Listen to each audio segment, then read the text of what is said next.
আমি এই মুহূর্তে আসলে যার সাথে দাঁড়িয়ে আছি আমাদের এই 2024-এর ছাত্র জনতার যে অভ্যুত্থান, এই অভ্যুত্থানের একজন যোদ্ধা, সাহসী বীর যোদ্ধা আমাদের ভাই ইমরান হাসানের সাথে আমি আসলে দাঁড়িয়ে আছি। আসলে এই অভ্যুত্থান যে কিভাবে অর্জিত হয়েছে আমরা খুব মন ভোলা মানুষ, আমরা খুব দ্রুত ভুলে যাই। আসলে আমার এই ছোট্ট ভাই ইমরান হাসান, হয়তো তার বয়স আসলে এখনো 10-এর ঘরে হবে অ্যারাউন্ড, সেই জায়গা থেকে 5ই অগাস্ট যখন খুনি শেখ হাসিনা এই দেশ ছেড়ে পালিয়েছিল 12টা 1টার দিকেই, এই আমার ভাই ইমরান হাসানকে সাভারের বাইপাইলে 3:30টা থেকে 4টার দিকে তার মাথায় গুলি করা হয়। এবং তার আপনারা যদি দেখেন যে তার মাথার দুই পাশে, আপনি যদি সামনে থেকে শুধু একটু নেন তাহলে দেখতে পাবেন তার মাথার এই অংশের খুলিও নেই, এই খুলিটুকু নেই, মাথার এই অংশের খুলিটুকু নেই, শুধু মাঝে এইটুকু আছে আর নিচের দুই পাশে। এই দুই পাশের খুলিটুকু খুলে আপাতত মেডিকেল কলেজে রেখে দেওয়া হয়েছে। তার মাথার যদি আপনারা দেখেন এই যে ক্ষতর চিহ্ন, এই ক্ষতর চিহ্নটি যদি আপনি দেখেন মাথার এক পাশ থেকে শুরু করে অপর পাশ পর্যন্ত।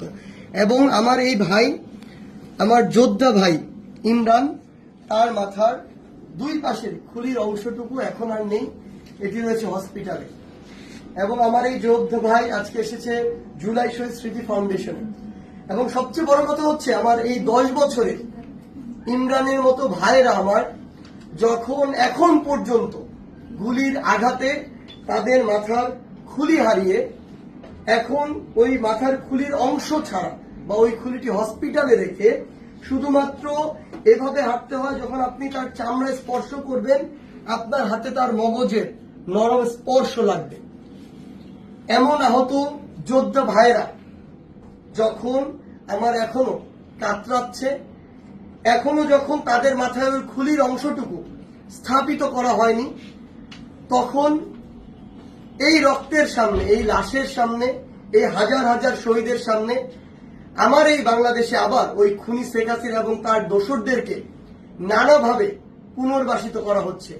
রাজনৈতিকভাবে নানাভাবে তাদের মধ্যে একাত্মতা ঘোষণা হচ্ছে। আমি শুধু আপনাদেরকে একটি জিনিসই বলতে চাই, আপনাদের মধ্যে যদি ন্যূনতম বিবেকবোধ থাকে তাহলে আমার ভাই ইমরানের এই চেহারাটা চোখের সামনে রেখে আজকের পর থেকে ওই খুনিদের সাথে আপনারা কখনো হাত মেলাতে যাবেন না।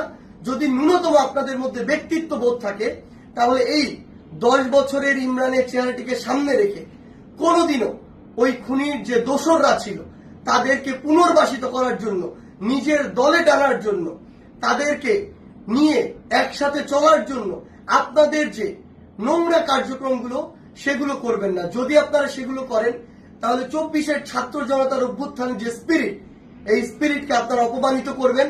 আর এই বাংলাদেশে কেউ কোনোদিন কোন ফ্যাসিস্টের বিপক্ষে দাঁড়ানোর যে সাহস সেটি আর কোনোদিন করবে না।